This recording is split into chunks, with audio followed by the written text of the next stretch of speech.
అంటే తల్లి, తండ్రి, గురువు, దైవం, ఈ నలుగురు మనకు ప్రత్యక్ష దైవం. ఈ ప్రత్యక్ష దైవాన్నే మానవుడిగా మహాత్ముడు ప్రసాదించినటువంటి ప్రసాదం ఈ మానవ జన్మ. కాబట్టి ఈ మానవ జన్మ రావటానికి కారణము అమ్మ, నాన్న, గురువు, దైవము. మరి అలాగనే ఈరోజు ఇలాంటి మహాత్ముడు జగద్గురుదేవులు డాక్టర్ సింహసిద్ధ పండితారాధ్య మహాస్వాముల వారు ఈరోజు జగద్గురుగా విరాజిల్లి మనందరి కొరకు ఏ విధంగా గురురు బ్రహ్మ, గురురు విష్ణు, గురుదేవో మహేశ్వర, గురురు సాక్షాత్ పరబ్రహ్మ, తస్మై శ్రీ గురవే నమః.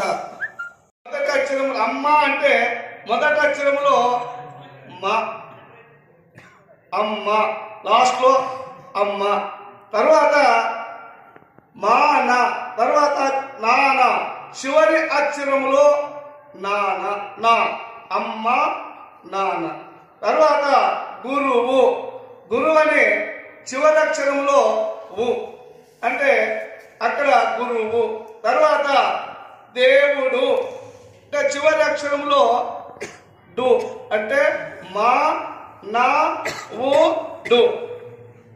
ఈ 4 అక్షరములతోనే ప్రపంచమంతా కూడా, జగత్తంతా కూడా మానవ రూపం ఎత్తవలసిందే. ఈ మానవ రూపం ఎత్తడానికి సార్థకతం ఎవరయ్యా అంటే నిజంగా కూడా జగద్గురు అయినటువంటి మహానుభావుడు, ఆయనకు ప్రసాదం, జన్మనిచ్చిన ప్రసాదము మహానుభావుడు ఈరోజు మన ముందు ఆసీనులై ఈ జగత్తంతా కూడా వ్యాపించి మనందరికి కూడా జన్మను సార్థకం చేసుకోవడానికి ఇచ్చినటువంటి ఈ జన్మ. మరి గురుదేవులు గారు ఎంతటి పుణ్యాత్ములు. మరి మనందరికి కూడా